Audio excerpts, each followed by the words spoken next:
Good morning friends, मैं Lalita Rana study point with Amit में आपका स्वागत करती हूँ। उम्मीद करती हूँ कि आप सब लोग अच्छे होंगे, स्वस्थ होंगे।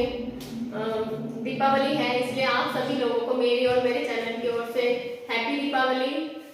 मैं ईश्वर से प्रार्थना करती हूँ कि माँ लक्ष्मी माँ आपके घर में विराजमान रहे और आपके घर में सुख समृद्धि का वास रहे। देखिए, काफी टाइम हो गया है, हम लोग चैनल पे कोई वीडियो नहीं दे पाए क्योंकि थोड़ा हमारा बिजी शेड्यूल चल रहा था, लेकिन अब ऐसा नहीं होगा, डेली आपको वीडियो मिलेंगी। देखिए, आज का जो मैं लेके आई हूँ वीडियो वो है हमारा सेकंड सेमेस्टर के लिए, सेकंड सेमेस्टर के लिए जो हमारा ये डीएलएड है, इसके एग्जाम आने को है। लगभग 1 महीने में एग्जाम का सुन रहे हैं कि एग्जाम आ जाएगा। तो देखिए, कुछ बच्चों ने जो है हमारे चैनल पे क्लास नहीं, मतलब हमारे चैनल को छोड़िए, हम चैनल पे हमने स्टार्ट नहीं किया था, क्लासेस नहीं दी थी, तो उनका इशू है कि हमें समझ में नहीं आया है मैम ये चीज क्या है। और कुछ बच्चों ने क्लासेस दी है तो उनको भी समझ ले दोबारा से। हम फर्स्ट यूनिट से स्टार्ट करेंगे। ऐसा नहीं है कि हम इम्पोर्टेंट उसमें से इम्पोर्टेंट तो कराएंगे, लेकिन हम स्टार्टिंग से ही लेके चलेंगे फर्स्ट यूनिट से। कुछ ऐसे टॉपिक हमने सेलेक्ट किए हैं जिनमें से क्वेश्चन आने ही आने हैं, वो चाहे यूपीटेट हो या डीएलएड हो या सीटेट हो। देखिए, चलते हैं, अपने बढ़ते हैं। ये जो हमारा सेकंड सेमेस्टर हिंदी के लिए है, तो सबसे पहले जो यूनिट है उसमें है कहानी, लोक कथाएं एवं अंतर कथाओं के विषय में वर्णन। जो हमारी फर्स्ट यूनिट है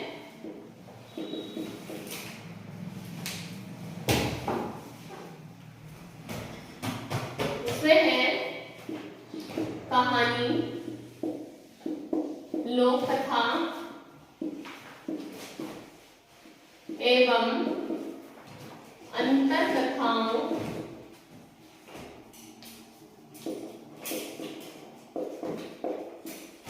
का वर्णन। देखिए, ये हमारी फर्स्ट यूनिट है, तो इसमें देखिए हमें क्या करना है, जो कहानी, लोक कथाएं और अंतर कथाएं होती हैं उनके विषय में वर्णन करना है हमें। अब देखिए, आप सोच रहे होंगे कि कहानी और लोक कथाएं, अंतर कथाएं, इनसे कैसे क्वेश्चन आएंगे एग्जाम में। तो देखिए, इनसे जो क्वेश्चन आते हैं वो इस टाइप से आते हैं, जिससे सबसे पहले हम अपना एक कहानी ले लेते हैं। तो सबसे पहला जो अगर क्वेश्चन अगर हम देखें तो कैसे बनेगा कि कहानी का क्या महत्व है, या कहानी शिक्षण को रुचिपूर्ण कैसे बनाए, या कहानी शिक्षण का शिक्षण में क्या महत्व है, कहानी शिक्षण क्यों आवश्यक है, कहानी शिक्षण से बच्चे के जीवन में क्या क्या परिवर्तन होते हैं। तो इस टाइप के हमारे क्वेश्चन बन जाएंगे। देखिए, सबसे पहला क्वेश्चन है कहानी शिक्षण का महत्व, कि कहानी शिक्षण का क्या महत्व है। अब देखिए, जब हम कोई कहानी सुनते हैं या मतलब पढ़ते हैं, तो वो उससे क्या हो जाता है, उसको पढ़ते पढ़ते सुनते सुनते ही हमें वो इंटरेस्टिंग लगने लगती है, यानी कि हमें उसमें रुचि बढ़ने लगती है धीरे धीरे। अब देखिए, जब हमारी रुचि बढ़ने लगती है तो उससे क्या होता है, जो हमारी कल्पना है यानी कि इमेजिनेशन है, उसमें वृद्धि होती है। क्योंकि जब हम कोई स्टोरी सुन रहे होते हैं तो हमारा जो माइंड है वो क्या करने लगता है, चीजें को इमेजिन करने लगता है, इमेजिनेशन में पहुंच जाता है। तो हम सोचने लगते हैं कि हाँ ऐसा हुआ होगा, ये चीज ऐसे होगी। जैसे हम कोई मूवी देखते हैं तो खुद ही हम उसके कैरेक्टर अपने माइंड में बना लेते हैं, और फिर हम अपने लाइफ में उसको क्या करते हैं, उसकी इमेज बना लेते हैं। ठीक है, तो उससे क्या होता है, हमारी कल्पना शक्ति में वृद्धि होती है। कल्पना शक्ति में वृद्धि, सबसे पहला कल्पना क्या होती है हमारी, जो हमारी इमेजिनेशन होती है। दूसरा क्या होता है, इससे हमारा शिक्षा, कहानी शिक्षण से ज्ञान में वृद्धि। अब देखिए, आप सोच रहे होंगे कि कहानी से ज्ञान में कैसे वृद्धि हो रही है। सपोज कीजिए कि हमने कोई एक स्टोरी आपको बता दी है, तो और उस स्टोरी में से आपको क्या हो गया, क्वेश्चन आ गए। तो अगर आपको कोई स्टोरी पता है तो आप क्या करेंगे, आराम से क्वेश्चन का आंसर दे देंगे। यानी कि जो ज्ञान है हमारा, वो हमने क्या हुआ, कहानी के माध्यम से हमारा ज्ञान क्या हो जाता है, संचित हो जाता है, यानी कि इकट्ठा हो जाता है हमारे माइंड में। तो उससे क्या हो जाता है कि हमारे ज्ञान में क्या होती है, वृद्धि होती है।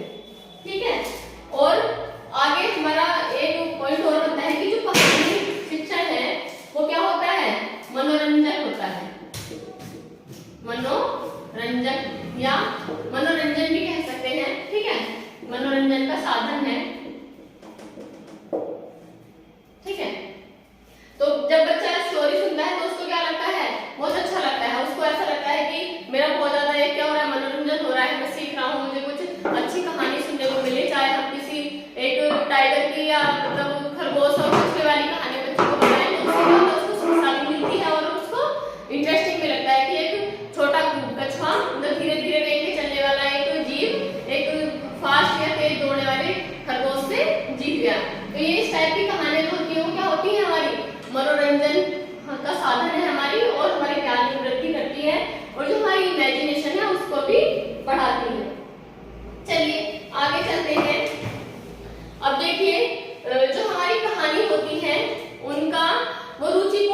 कि कहानी को रुचिपूर्ण कैसे बनाएं। कहानी को समझ लीजिए आप, कहानी को,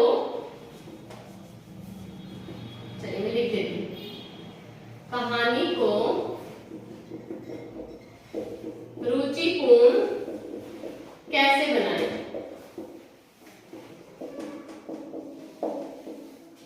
देखिए एक क्वेश्चन ये आता है कि कहानी को रुचिपूर्ण कैसे बनाएं, तो इसका आप ये लिखेंगे, या इसका एक सिंपल सा ये है कि जो टीचर होता है या जो कहानी सुना रहा है तो वो उस कहानी को ऐसे सुनाए कि वो कहानी खुद ही क्या हो जाए, रुचिपूर्ण लगने लगे। अब हम कोई स्टोरी सुना रहे हैं, सपोज कीजिए, तो हमारे कहानी में जो हमारे शब्द होते हैं उन शब्दों में हमारे उतार चढ़ाव होना चाहिए, और जो हमारे फेस के जो हाव भाव है वो भी उचित होने चाहिए, तभी हमारी कहानी क्या होगी, रुचिपूर्ण होगी। अब देखिए अगर एक टीचर जो है, शिक्षक अगर कहानी शिक्षण कर रहा है तो उसको कैसे बनाएगा, उसको व्यवस्थित ढंग से उसको पढ़ाएगा या सुनाएगा, तभी बच्चा उसको क्या करेगा, मनोरंजक तरीके से उसको पढ़ेगा। ठीक है,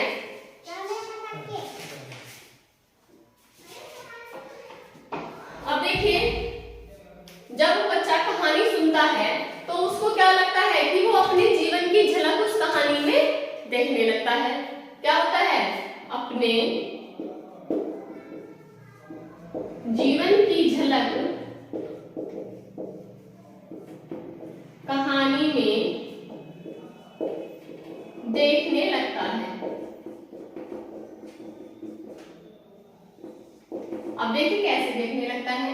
अब सपोज कीजिए हम एक जैसे कार्टून आते हैं, तो छोटा बच्चा है तो हमें उसको कोई कार्टून सुनाए कि एक बच्चा था, उसके गांव में एक जंगली जानवर आ गया था, उसने बहुत बहादुरी से लड़ाई की और उस जानवर को भगा दिया। सपोज कीजिए कि स्टोरी टाइप से हमने बच्चे को सुनाई, तो बच्चा क्या करेगा, उस कैरेक्टर में खुद को महसूस करेगा, खुद को फील करेगा कि हाँ कि काश मैं उस बच्चे की तरह हो जाऊं। जैसे छोटे बच्चे आपने देखा होगा, आपके सभी के घर में छोटे बच्चे होंगे, तो जब वो कोई कार्टून देखते हैं तो फिर वो उसकी एक्टिंग करने लगते हैं, यानी कि वो उसकी लाइफ को अपनी लाइफ में क्या करने लगते हैं, इमेजिनेशन करने लगते हैं, उसमें कल्पना में चले जाते हैं कि हाँ मैं भी, जैसे ये रोबो बॉय भी आता है तो छोटे बच्चे उसकी तरह की मैं रोबो बॉय हूँ, रोबो बॉय सूट ऑन हो जाए या ड्रिल मशीन ऑन हो जाए, इस टाइप से वो क्या करते हैं, उसी उसमें कैरेक्टर में खुद को देखने लगते हैं। अब चलिए आगे देखते हैं। अब देखिए एक क्वेश्चन ये आता है कि कहानी शिक्षण का सबसे प्रमुख जो कौशल है वो कौन सा है। कहानी शिक्षण का सबसे प्रमुख कौशल कौन सा। देखिए जो हमारा नेक्स्ट क्वेश्चन बनेगा वो बनेगा कि कहानी शिक्षण का प्रमुख कौशल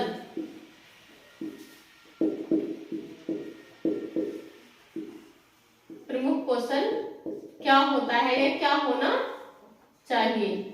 ठीक है, तो देखिए जब हम कोई कहानी सुनते हैं या बोलते हैं तो उसमें एक सबसे मेन चीज होती है, हर किसी बच्चे में या कोई बड़ा हो तो वो एकदम जिज्ञासा होती है कि आगे क्या होगा। या हम कोई स्टोरी देखते हैं, जैसे सपोज कीजिए आप कोई मूवी देख रहे हैं, कोई न्यू मूवी आई है, तो उसमें जैसे कोई स्टेप बाय स्टेप में मूवी चल रहा है, उसमें एक ट्रैक चल रहा है कोई भी, तो आगे आप में ये रहेगा कि अब क्या होगा। तो वो क्या होती है, व्यक्ति की जिज्ञासा होती है, और उस जिज्ञासा को मतलब जानने की जो इच्छा शक्ति है वो क्या होता है, हमारा कौतूहल होता है। तो जो हमारा कहानी शिक्षण का जो प्रमुख कौशल होगा वो होगा कौतूहल एवं जिज्ञासा। कौतूहल एवं जिज्ञासा यानी कि हम किसी कहानी के बारे में जब हम सुन रहे हैं या मतलब कोई हमें बता रहा है कोई चीज, तो उसको हमारे अंदर एक जिज्ञासा उत्पन्न हो जाएगी कि यार आगे क्या होने वाला है, बताएंगे इस कहानी में आगे क्या होगा, इस स्टोरी में। तो हमें जो जिज्ञासा रहेगी उसको जानने की, आने वाले टाइम का कि आगे क्या होगा, तो उससे हमें अंदर एक हड़बड़ाहट या बेचैनी सी जो उत्पन्न हो जाती है उसको जानने के लिए, तो वो हमारा कौतूहल होता है। उसको जानने के आगे जानने की इच्छा शक्ति हमारी क्या होती है, जिज्ञासा होती है। तो जो हमारा कहानी शिक्षण का जो प्रमुख कौशल है वो हमारी कौतूहल एवं जिज्ञासा है। अब देखिए कहानी जितनी मतलब सच्ची घटनाओं पे आधारित होंगी, मतलब जैसे किसी के टाइम में हुआ, तो जैसे हमारी नानी दादी सुनाती है कि हमारे टाइम में ऐसा होता था, ऐसा हुआ था, वैसा हुआ था, तो उसमें क्या होता है, सजीव वर्णन सुनने को मिलता है। तो व्यक्ति क्या करता है, उसको फिर अपने जीवन पे ही उसको समझने लगता है कि काश अब ऐसा हो जाए, अब ऐसा हो जाता तो हम ऐसा करते, उस टाइम पे ऐसा नहीं कर पाए। तो ये सब क्या होती है, कौतूहल और जिज्ञासा भरी चीजें होती हैं। अब देखिए कहानी के आगे आता है हमारी अंतर कथाएं। कहानी समझ में आ गया वो सभी को कि कहानी का क्यों महत्व है। उससे हमारी इच्छा शक्ति बढ़ती है, ज्ञान में वृद्धि होती है, और क्या होती है, कल्पना शक्ति का विकास होता है, और कहानियां क्या होती हैं, मनोरंजक भी होती हैं। अब आती हैं अंतर कथाएं। अब देखिए अंतर कथाएं क्या होती हैं। अंतर कथाएं जो हमारी किसी स्थान को संकेत करके या घटित हो चुकी कहानियों को ही हम क्या कहते हैं, अंतर कथाएं कहते हैं। क्योंकि किसी स्थान पर अगर कोई कहानी घटित हुई है, कोई घटना घटित हुई है, तो उसके बारे में अगर हम उसको बताएंगे तो वो क्या कहलाएगी, अंतर कथा कहलाएगी, और उसके प्रति बच्चों की रुचि भी अधिक होगी। अब देखिए अंतर कथाओं से क्या होता है, वही हमारा जो ज्ञान है उसमें वृद्धि होती है। क्योंकि सपोज कीजिए आपने कोई स्टोरी सुन ली और उससे संबंधित कोई प्रश्न आपके एग्जाम में आ गया, तो आप क्या करोगे, उस कहानी को एकदम से अपने माइंड में रिमाइंड करोगे और उस क्वेश्चन का आंसर लिख दोगे। अब देखिए जो हमारी अंतर कथाएं होती हैं, तो उसमें हम किस टाइप की कथाओं को रख सकते हैं। अब देखिए जैसे जटायु की कहानी, जटायु की कहानी, द्रौपदी की कहानी, या कालकूट, ठीक है, अगस्त ऋषि,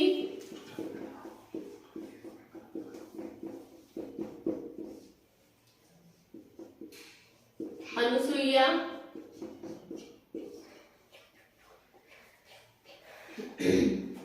या फिर जो क्या कहते हैं इस टाइप की, जो जैसे रामायण में या महाभारत में जो घटित हो गए हैं, उनके पात्र हम किसी की भी कहानी लिख सकते हैं।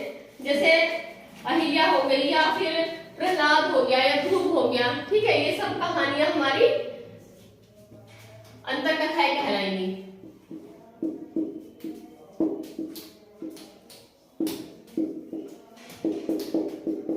अब देखिए इनको लिखना कैसे है, तो आपको एग्जाम में आएगा कि किसी एक अंतर कथा का वर्णन कीजिए। तो आप इनमें से किसी एक के बारे में कुछ इंपोर्टेंट सा लिख देंगे, जो मतलब 10-12 लाइनों में पूरी उसकी स्टोरी कवर हो जाए। अब देखिए जैसे जटायु है, तो सभी को पता है कि जटायु कौन था। रामायण में जटायु का जिक्र होता है कि जब रावण सीता को उठाकर उसको चुरा कर लेके जा रहा था, तो जटायु ने सीता को बचाने के लिए रावण से युद्ध किया था, लेकिन उस युद्ध में उसने अपने प्राण त्याग दिए थे। तो ये जटायु है।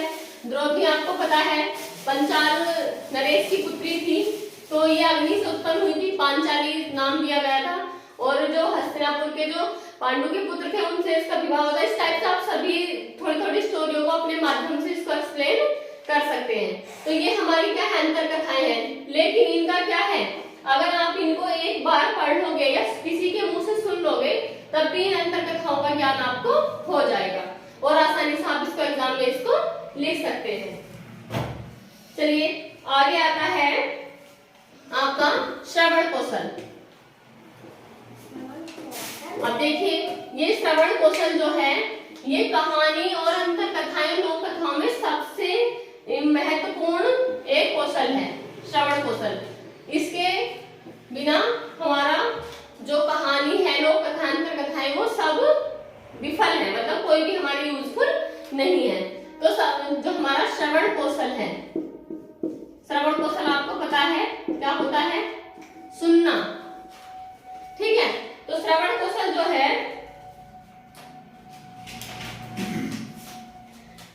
जो हमारी अगर आपको एग्जाम में आ जाए कि श्रवण कौशल किसे कहते हैं, तो इसको लिखेंगे आप कि सुनी हुई बात या कहानी को व्यवस्थित ढंग से रखना या संचित करना ही क्या कहलाता है, श्रवण कौशल कहलाता है। ठीक है, लिख लीजिए इसको, मैं लिखवा देती हूँ, नोट डाउन अगर आप करना चाह रहे हो तो लिख लेना।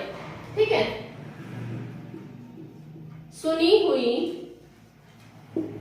बात, कहानी को व्यवस्थित ढंग से संचित करना। संचित मतलब होता है इकट्ठा करना, संचित करना या रखना श्रवण कौशल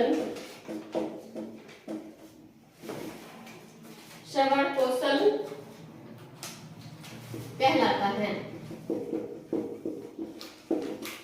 ठीक है, सुनी हुई बात, कहानी को व्यवस्थित ढंग से संचित करना या याद रखना श्रवण कौशल कहलाता है। अब आगे आता है श्रवण कौशल के दोष।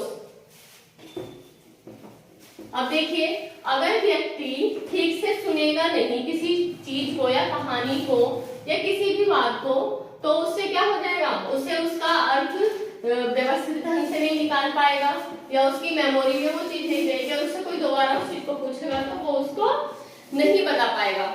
अब देखिए श्रवण कौशल के दोष।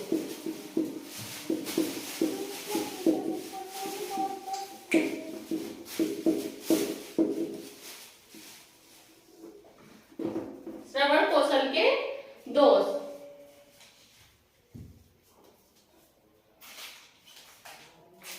देखिए, किसी भी बात को ठीक से न समझना या सुनकर उसका उचित अर्थ न निकालना श्रवण कौशल का क्या है, दोष है। नोट कर लिए इसको। किसी भी बात को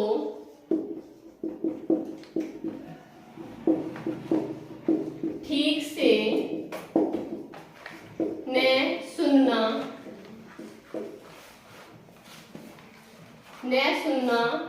व उचित अर्थ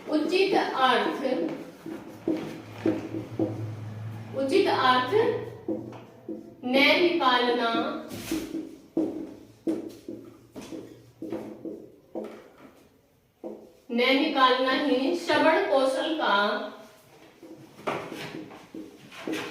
श्रवण कौशल का दोष कहलाता है। देखिए, किसी भी बात को ठीक से न सुनना व उचित अर्थ न निकालना ही श्रवण कौशल का दोष कहलाता है। अब देखिए, हमने कोई बात बोली और व्यक्ति क्या कर रहा है, अपने सुनने की जो शक्ति है तो उस पर फोकस नहीं कर पा रहा, या वो दूसरी इधर साइड ध्यान दे रहा है, दूसरी साइड, और इधर दूसरी कोई बात चल रही है, तो वो क्या करेगा, ना ही वो इधर का सुन पाएगा ना ही वो उधर का सुन पाएगा। और बाद में जब उससे पूछा जाएगा कि बताइए, जैसे हम क्लास में टीचर्स ने सपोज कीजिए क्वेश्चन किया बच्चे से, लेकिन बच्चे का जो ध्यान था वो अपने दोस्त से बात करने में था, या वो किसी दूसरी बात को ध्यान में रखे हुए था, उसको दूसरी चीज को पढ़ रहा था, तो उसने क्वेश्चन नहीं सुना। टीचर पूछता है कि बताइए इसका क्या आंसर होगा, तो जब उसने ठीक से उसको सुना ही नहीं उचित, तो उसका अर्थ वो कैसे निकाल पाएगा, नहीं निकाल पाएगा। तो ये क्या है, यानी कि उसके सुनने का जो कौशल है, सुनने की जो श्रवण शक्ति है, उसमें क्या है, ये दोष कहलाएगा हमारा, कि उसने ठीक से सुना नहीं, तो जब वो ठीक से सुनेगा नहीं उसको, तो उसका अर्थ भी वो ठीक से नहीं निकाल पाएगा। अब देखिए, जो हमारा श्रवण कौशल है उसके हमने कुछ दोष बताए हैं, श्रवण कौशल के कुछ दोष बताए हैं, यहाँ पे लिख देती हूँ दोष। तो सबसे पहला दोष है अशांत वातावरण। अशांत वातावरण। दूसरा है हमारा बालक की श्रवण इंद्रियों में विकार। बालक की श्रवण इंद्रियों में विकार। फिर हमारा तीसरा है पढ़ने के प्रति बालक की रुचि न होना। पढ़ने के प्रति बालक की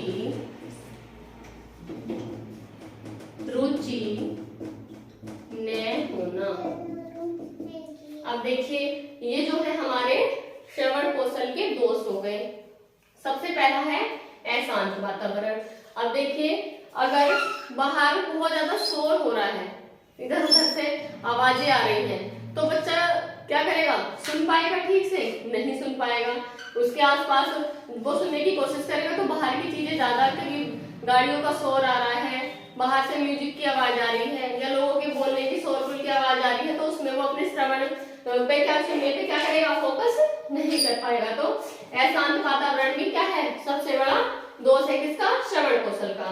दूसरा है बालक की श्रवण इंद्रियों में विकार, यानी कि जो बच्चा होता है अगर उसके सुनने की क्षमता, जैसे कुछ बच्चे ऐसे होते हैं जिनको सुनने में क्या होती है? समस्या होती है, कोई प्रॉब्लम होती है कि उनके कान में कोई प्रॉब्लम हो रही है, वो उनको प्रॉपर जो वॉइस है वो सुन नहीं पा रहे हैं, उसको मतलब जो पूरी आवाज है उसको वो नहीं समझ पा रहे हैं, तो उसके किसी न किसी श्रवण इंद्री में क्या है? विकार है, जिसके माध्यम से भी वो उसको ठीक से नहीं सुन पा रहे हैं।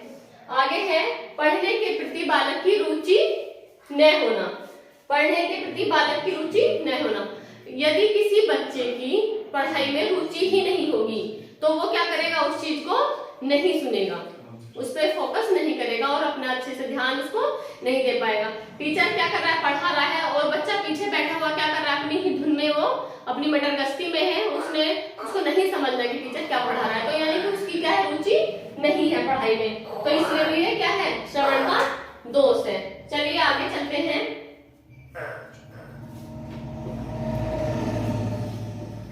देखिए ये थे श्रवण के, हमारे श्रवण कौशल के दोष हमने पढ़े हैं, इनको आप स्क्रीनशॉट ले लीजिए, चाहे इनको नोट कर लीजिए आप।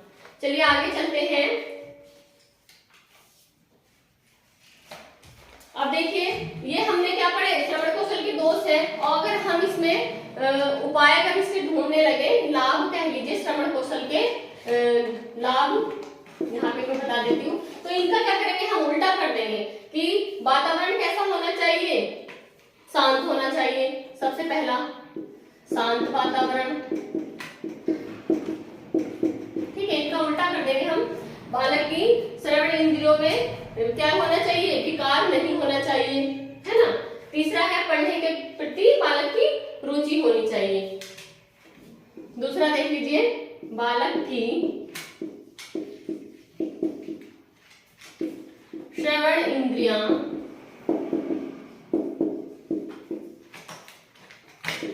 सही होनी चाहिए।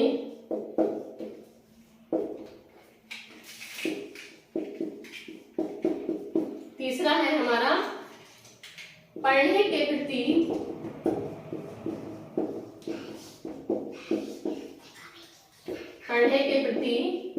बालक की रुचि होनी चाहिए। रुचि,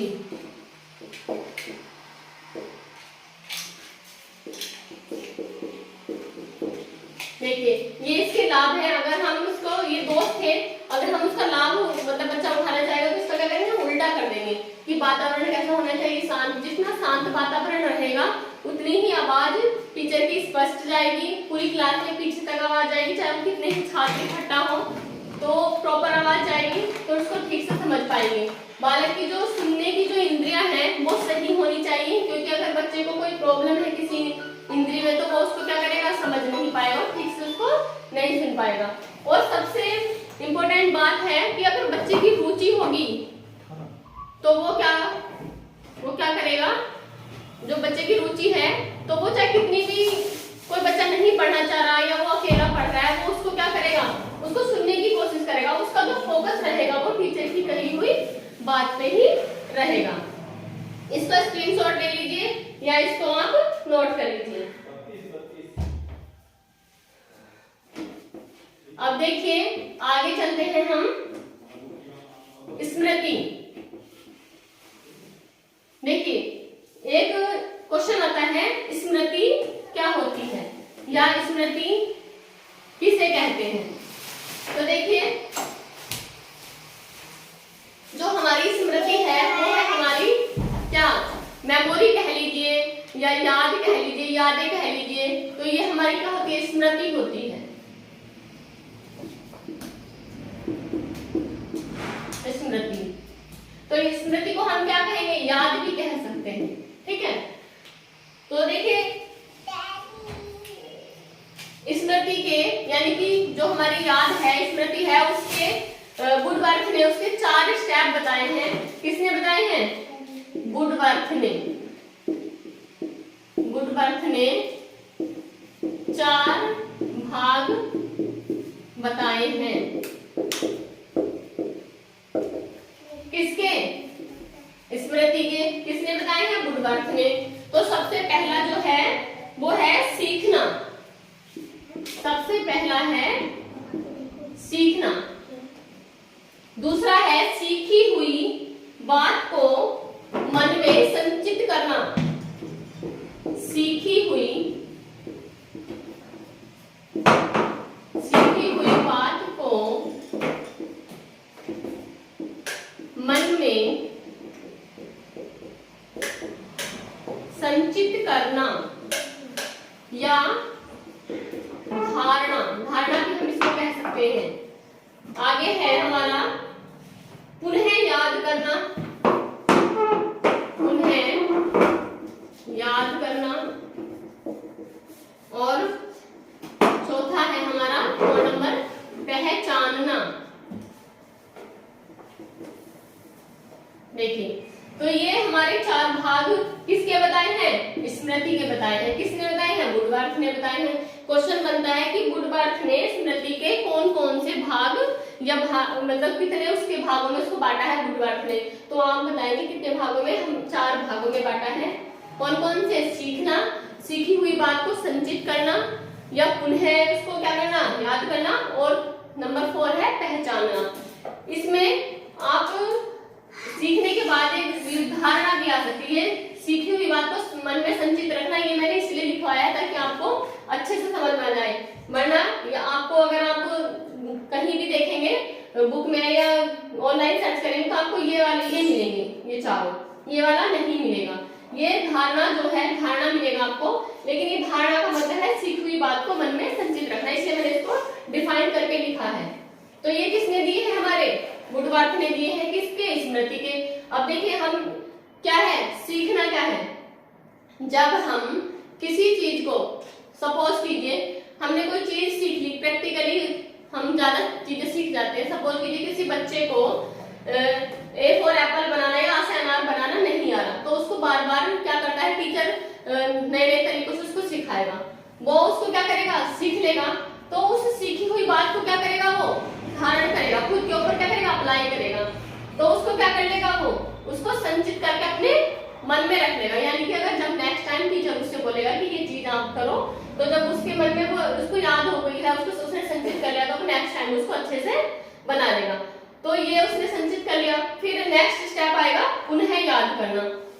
नेक्स्ट डे या 2-3 दिन बाद टीचर ने उसको फिर बुलाया और फिर से वही चीज करने को कहा, तो उसको याद थी पुनः, तो उसने उसको पुनः याद करा, उसको बना के दे दिया और उसने आराम से उसको पहचान कर ली। जब वो बार बार उस चीज को स्टेप बाय स्टेप में करेगा, तो एक टाइम पर वो फोन नंबर बैग उसको क्या करेगा, पहचान लेगा आराम से कि ये चीज मैंने ऐसे बनाई है। तो ये देखिए स्मृति मैंने बता दी है, बुढ़े इसके 4 भागों में इसको बांटा है। अब एक क्वेश्चन आता है कि किस उसमें बांटा है, ये भी तो आएगा। अब ये वुडवर्थ ने दिया है, किसको, स्मृति को दिया है, लेकिन किस में दिया है, तो यहाँ पे आप इसको नोट डाउन कर लेंगे अलग से, मनोविज्ञान में। किसमें, मनोविज्ञान में। ठीक है, आप इसको ऐसे भी लिखते हैं कि वुडवर्थ ने मनोविज्ञान के अनुसार या मनोविज्ञान में स्मृति को 4 भागों में बांट दिया है। ठीक है, अब आता है हमारा, ये हमारा स्मृति हो गई। तो स्मृति जो है हमारा याद पता है हमें, इसको हम स्मरण भी कह सकते हैं। स्मरण मतलब याद करना। आप देखिए इसको,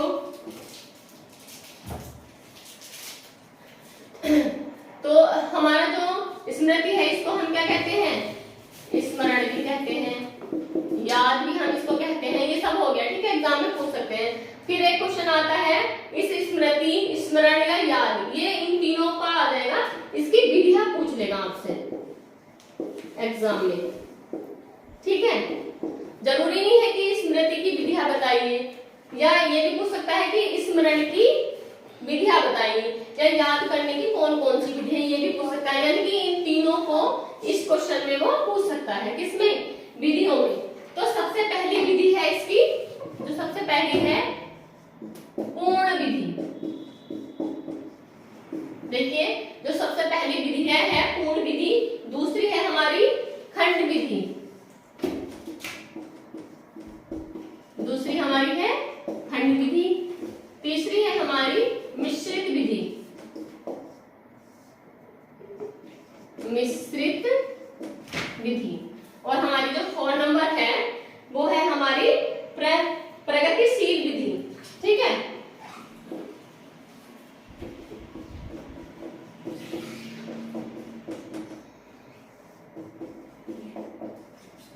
प्रगतिशील विधि। अब देखिए, समझ में आ गया?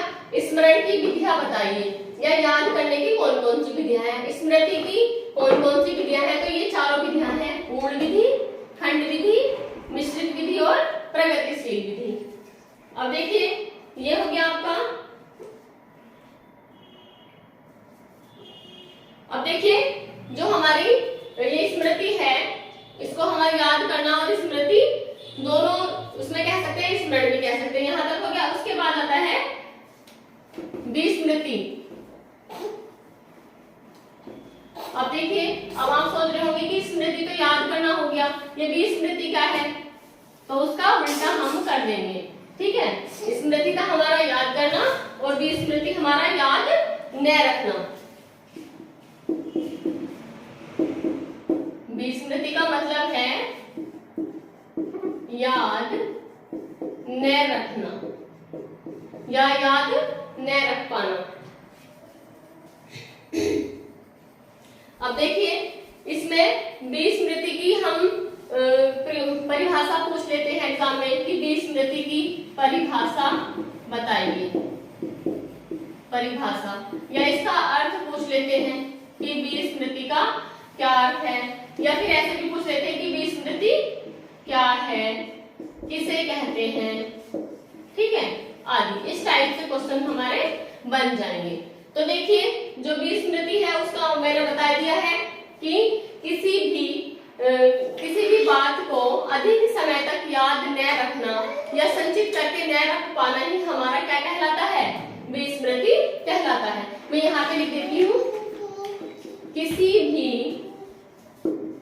बात को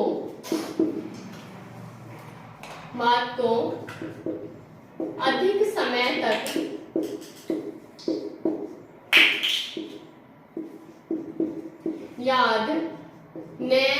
न रख पाना या भूल जाना विस्मृति कहलाता है।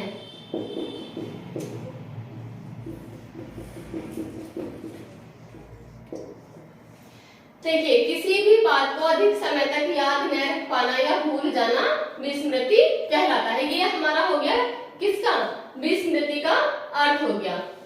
अब देखिए, आगे चलिए, इसकी हम परिभाषा देख लेते हैं।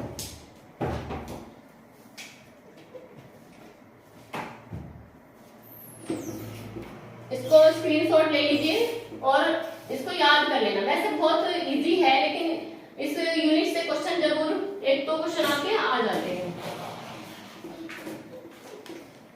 और देखिए, हमारे चैनल को प्लीज लाइक कीजिए, शेयर कीजिए, सब्सक्राइब कीजिए, और ऐसे ही हम आपके लिए हेल्पफुल वीडियो लेके आते रहेंगे।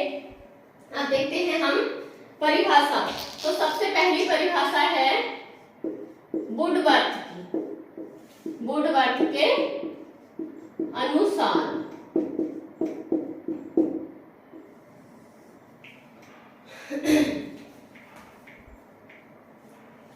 देखिए क्या है, सीखी हुई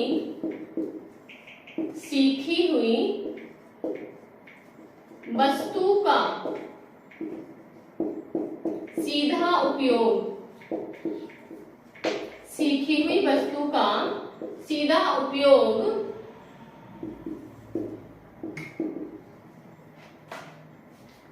नहीं, ये इसकी परिभाषा, सॉरी ये मिस्टेक हो गई, ये हमारी स्मृति की परिभाषा है। अगर स्मृति की परिभाषा मतलब मैं उल्टा कर दूंगी इसका, सीखी हुई वस्तु का सीधा उपयोग क्या कहलाता है? स्मृति कहलाता है। ठीक है, स्मृति कहलाता है। सॉरी मिस्टेक हो गई, सीखी हुई वस्तु का सीधा उपयोग स्मृति कहलाता है। यानी कि हमने जब कोई चीज सीख ली है तो उसको हम क्या करेंगे? अप्लाई करेंगे, यानी कि वो हमारी स्मृति में है। फिर हम इसका क्या कर देंगे? उल्टा कर देंगे कि किसी सीखी हुई वस्तु का सीधा उपयोग न कर पाना। ठीक है, किसी इसको छोड़ दीजिए, यहाँ से दोबारा से देख लीजिए, ये हमारी स्मृति की परिभाषा हो गई। यहाँ से हम विस्मृति की परिभाषा लिखेंगे, किसके अनुसार? वुडवर्थ के अनुसार। किसी भी सीखी हुई वस्तु का सीधा उपयोग न कर पाना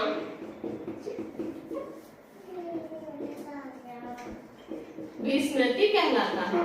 ठीक है,